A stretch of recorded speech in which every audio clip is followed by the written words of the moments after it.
Welcome to Snooze with Sam. And for a special experiment, I guess would be the right word, of Adventures with Sam. And I guess it's kind of as a thank you to everyone who supported the channel and me personally over the last 12 months, nearly 12 months. We're not quite at the year mark yet, but we're getting there. So thank you very much for 3,000 subscribers. Again, I'm not one to fixate on numbers, but ultimately it does make a huge difference to the longevity of things like this and people that are in the same position as me, who've made a choice to create things that they love creating and hope that people enjoy it enough that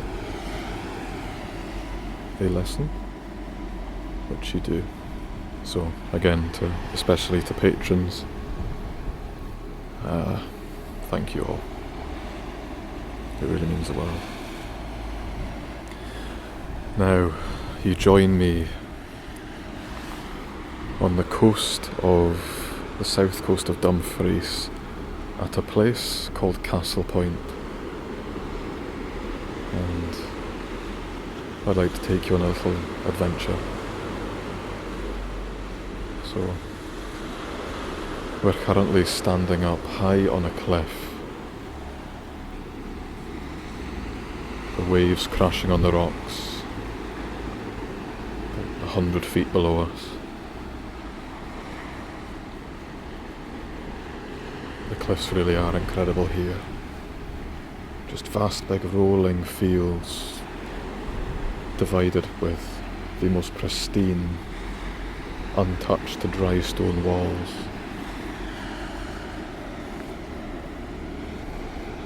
And on top of the fields, great gorse bushes just flood the surface. And thankfully so many of them are still in bloom. The most beautiful little yellow flowers. Kind of looks like gold dust from here where we're standing.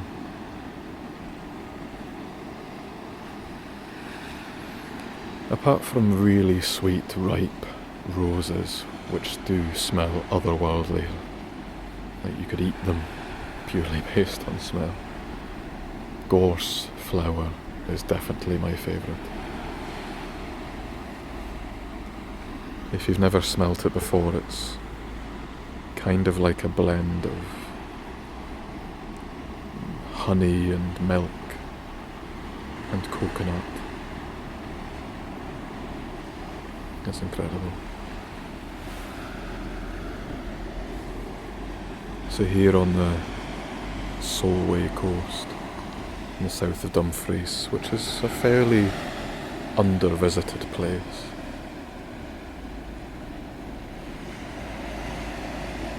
today is an overcast day with a fair wind, which we'll probably end up in shortly as we make our way home. We're currently in shelter just behind the hill, and as we climb up onto the top of it, we'll definitely get the breeze around our ears. But from where we are now, we've got such an incredible vantage point down the coast. The sheer cliffs are something. Just the most perfect slabs of rutted, lichen-clad granite. And below them, just on the coastline itself, you can see where the sea is eroded. Huge boulders that have come to lay on the earth below. They act as natural wind and wave breaks for the coast.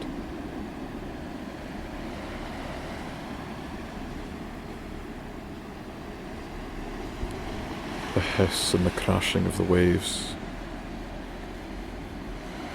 that we're looking down on now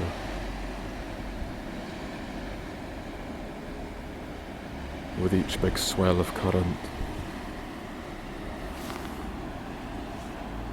They race towards the coast and lose all their momentum on the rocks, sending spray in all directions on such a windy day like today.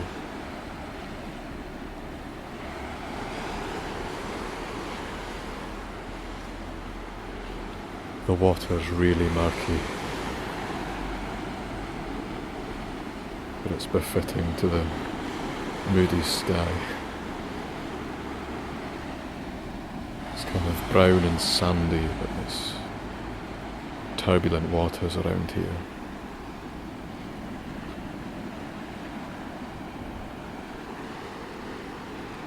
Further up the coast, the sea foam's much more prominent, where the waves are churning around even more in the rocks.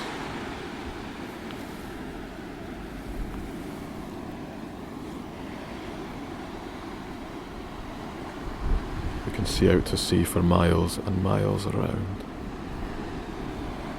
as far as the eye can see, literally. And the horizon is just endless. It's difficult to know where the sky meets the sea because it's all the same shade of grey.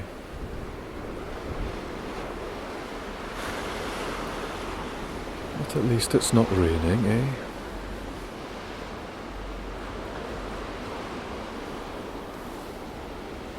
I think it's time that we take a little walk. So let's just mind our feet. We're on a steep slope just now in the shelter. So we're going to stride through the grass and the moss, which is still damp from probably the rain last night. And we're going to go plummeting into the wind. Right up on the exposed lip of the cliff.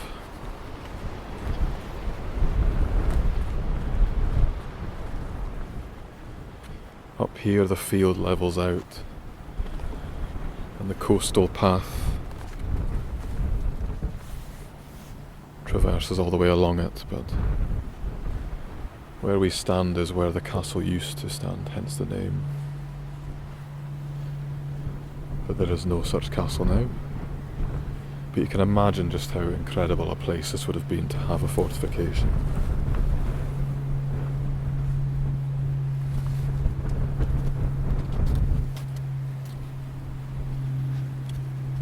We may be remote and isolated, but we're not perfectly devoid of the traffic in the sky. You might be able to hear a little aeroplane flying above. It sounds like a little turboprop thing, so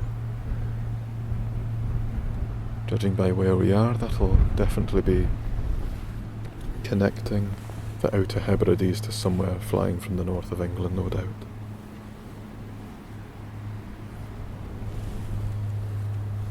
So up here on the cliff edge at Castle Point, there's a monumental stone.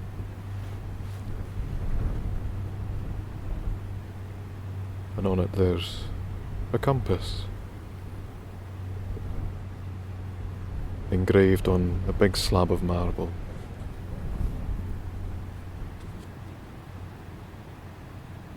It gives north, south, east and west. And on the compass it points to landmarks in each direction. Castle Point, site of ancient fort and settlement, dating from circa 400 BC, occupied for nearly 2,000 years.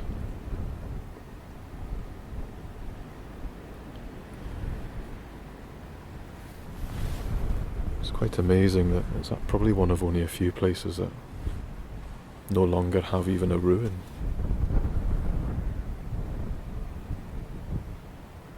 So many of Scotland and the UK's castles are still standing. in its own way that actually makes it quite unique. I love views like this. All you can see now is just grass underfoot, and then it just ends and drops away. And then beyond that is just endless stormy sea. A few lone seabirds flying against the wind. Oyster catchers going up the coast, likely returning back to their homes from an afternoon of fishing, hopefully successful. But in places like this you really could be standing on the edge of the world. It's just got that feeling about it.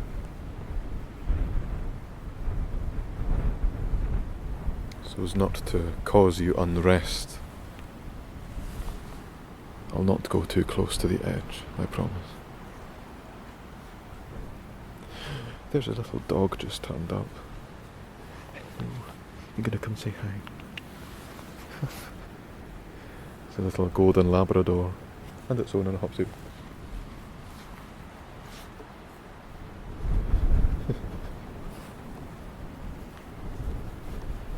Let's go a little further along the coast. Try and get out of this wind slightly.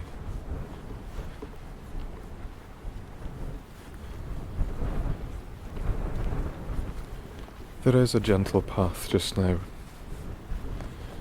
Just following the lines of the field. You can actually see a lot of stones underneath their feet that probably would have been the foundations of the castle once upon a time.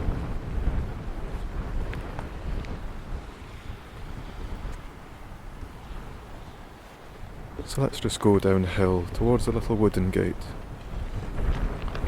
so we can rejoin the coastal path.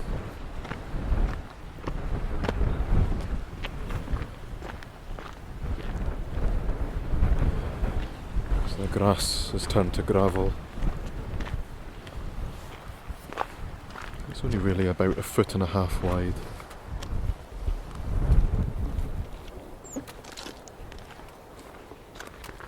Just mind your way through the little wooden gate.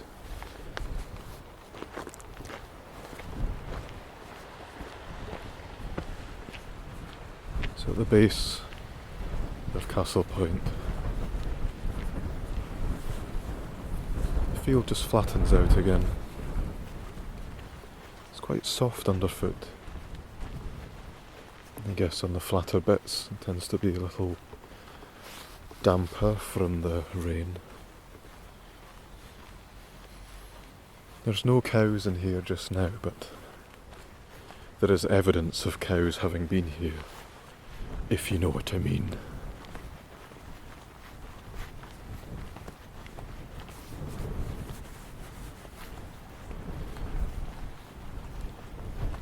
The grass is quite long, so the wind is just creating waves in it.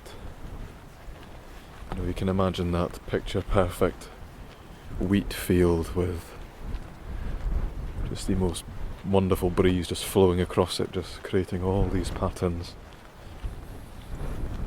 It's not quite as romantic as that, but in that rugged Scottish wilderness way,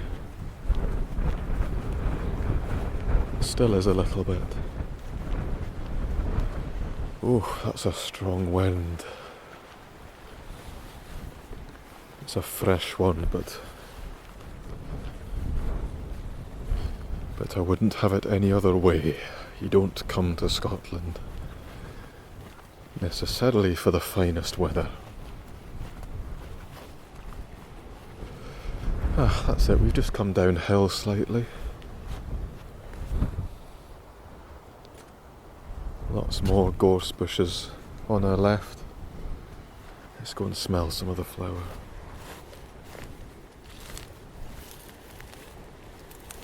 To mind the spiky needles because it's very painful.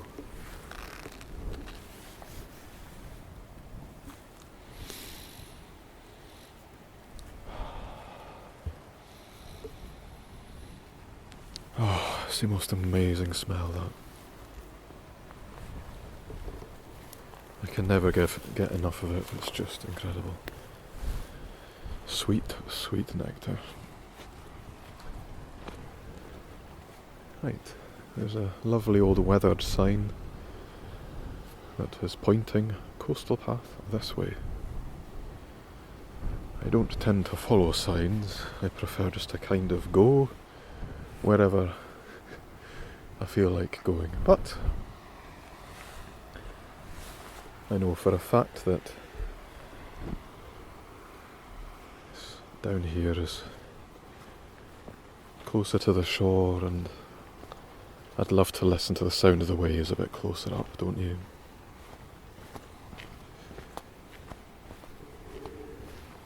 So let's drop down here just where the gorse reaches well above head height. The path is only a couple of feet wide, and there's big rocks jutting up from the earth below the feet. So if I wasn't trying to be careful enough, I'd probably slip and fall. Wouldn't be very soothing, but I'm sure you'd have a little giggle. And before long, there's a huge big puddle of mud, so let's negotiate this.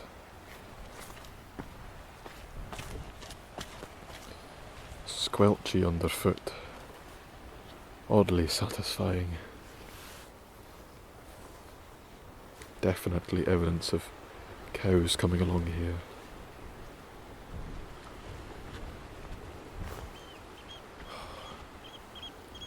The most lovely golden bracken. It really is a sign that winter is coming, because I remember as a child, up on Skye I would always raid the garden shed for any tools that I could find, just so I could go out into the fields behind the house and chop down the bracken. I found it incredibly satisfying and fun, being a child obviously, but I would pretend that they were goblins or orcs or some other kind of evil creature needing dealt with. But I would be out there for hours with Mum and Dad's rake or a pair of shears, or even a bamboo stick was a classic choice.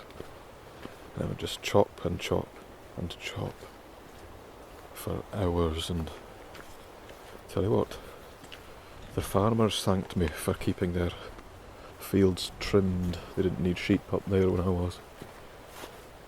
But just when it turns to this beautiful golden brown colour, it just gives the landscape a lovely tinge.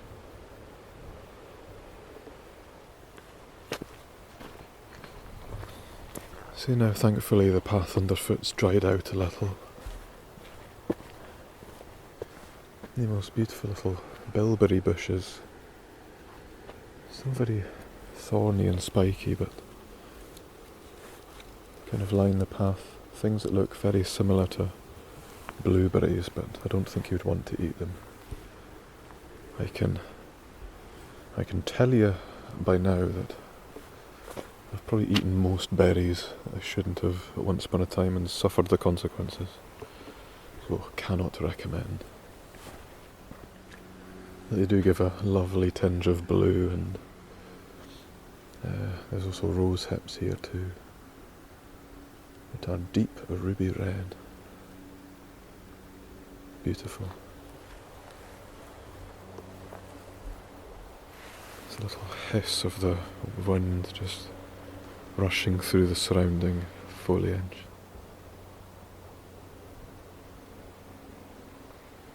So peaceful. Let's carry on.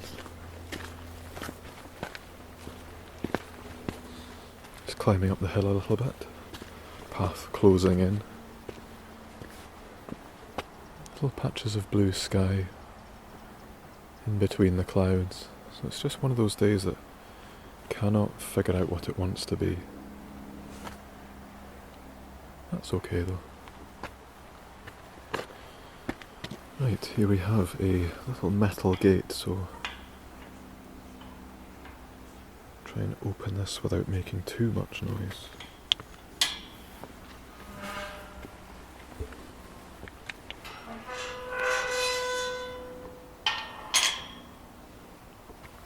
There we are. Let's carry on a little further down the path. I know we're getting closer and closer to the waves now as we drop down, traversing the edge of the coast. Ah. What have we got here? We've just happened across a 2 by 3 metre dry stone wall, and inside this dry stone wall box, I guess you'd call it, is a gravestone.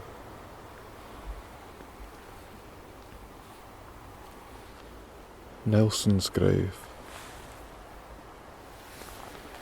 In January 1791, the Anne, an Isle of Man vessel, was wrecked and lost with all hands near Castle Point. Only one body, that of Joseph Nelson of Whitehaven, was cast up the following July. He was buried where he was found, right here, and where later his widow erected this stone. Wow. It's a really touching thing to happen across. Not only that, is around the gravestone itself is a border of cockle shells. Lovely white and golden colours. It's actually very common around here that the beaches are just made up with just millions and millions of cockle shells, and you could hardly find sand if you tried. It's quite phenomenal. Well, let's continue. So, path's just going downhill again. There's a little fork in it. Let's go right. The waves sound closer that direction.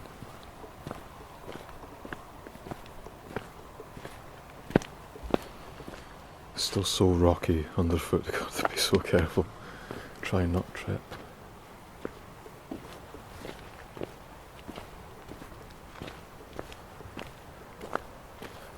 Not only is the gorse the only spiky thing around us, but lots of old bramble bushes are still at the side of the path, so lots of things to get your clothes snagged on. Oh wow, look at this.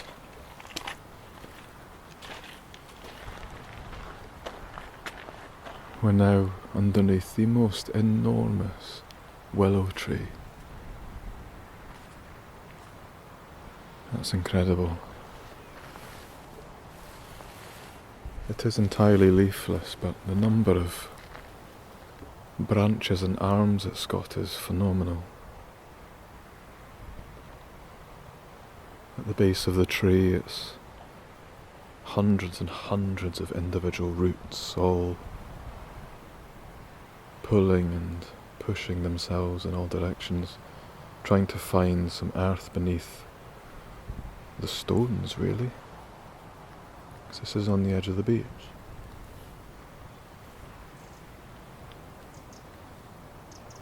And then from there, going up the way, there's 1, 2, 3, 4, 5, 6, 7, 8 individual trunks all going towards the sky. Such an enormous canopy overhead. I can only imagine what this would be like with leaves on it. It's being pulled and pushed in all directions as it goes up, just fighting for light against itself. Absolutely marvellous. Let's carry on along the beach. Underfoot now, it's become a lot sandier now that we've dropped down to water level, and we're just traversing the edge of a lot of these eroded boulders that have fallen down to this level from the cliffs above.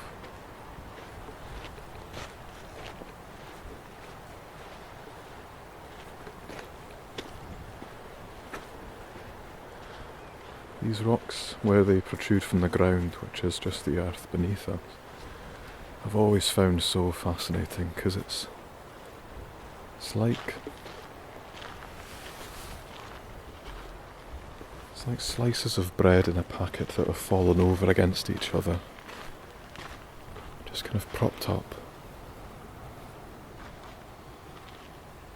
all cracked and gnarled, but you can still see their true shape underneath. Covered in all forms of lichen and moss, like really deep ochre yellow lichen. And then on top of that there's vibrant green, also lichens, but mosses too. It's like an oil painting. It's like a perfect, very fashionable moss. Lichens, ochres and minty greens, pastel colours. Make an artist very proud.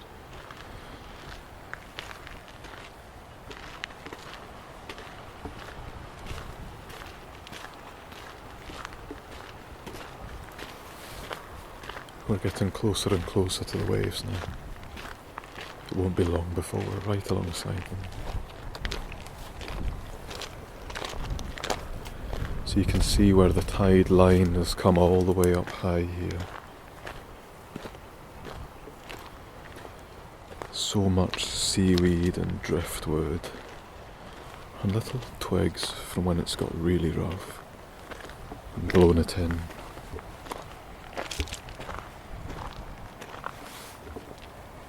Like a tide line. And it is most of the way up.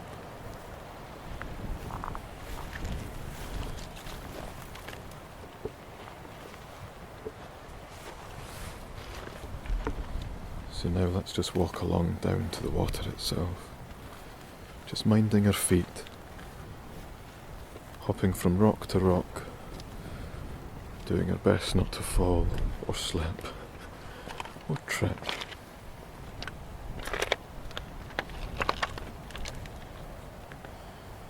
In between the big rocks there's little rock pools, these streams just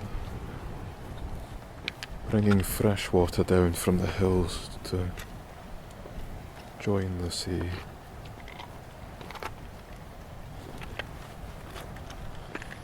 And now the coastal wind is rushing straight off the water, right into your hair and your face.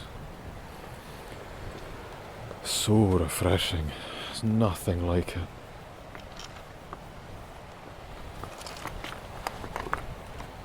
Just savouring every little bit of salty sea air you can get.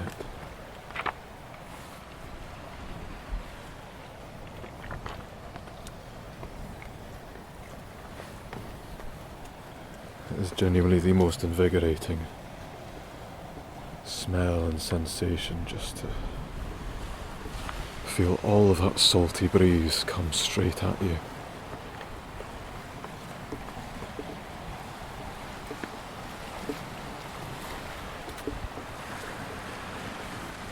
Ah, yes.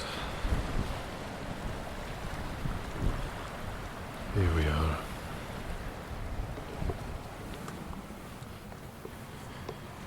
Oh, what a lovely walk that was. We're only just getting started with these.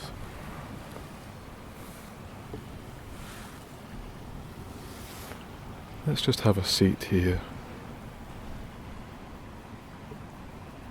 on the big slate rocks all covered in seaweed. So slippery, by the way, got to be so careful.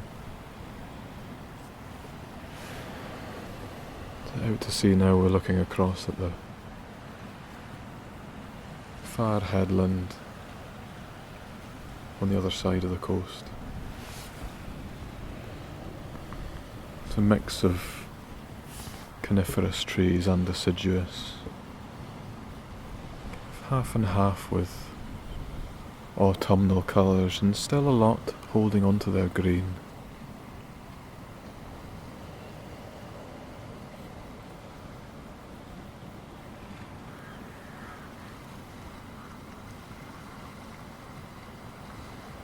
It's quite remarkable for late November that as cool and fresh as it is, it's not uncomfortably cold.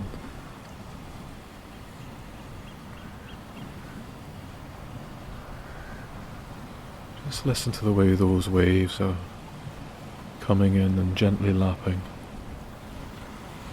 We're a bit more sheltered here than we were when we started on the coast. Up higher. So the waves aren't quite as intense.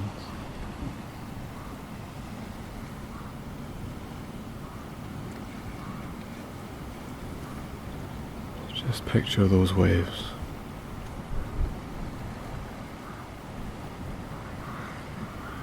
And just look up when you have a moment and notice the clouds rushing over your head.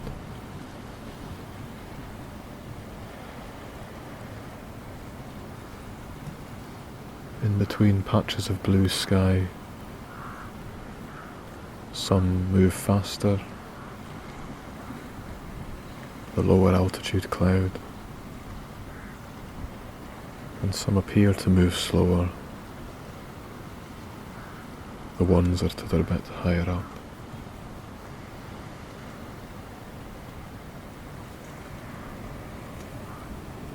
Just notice the detail in the waves.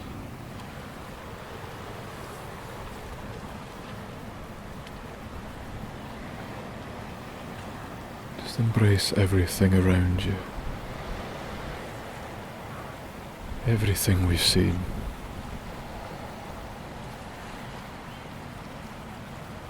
The murky water, the rugged coast, the overcast skies,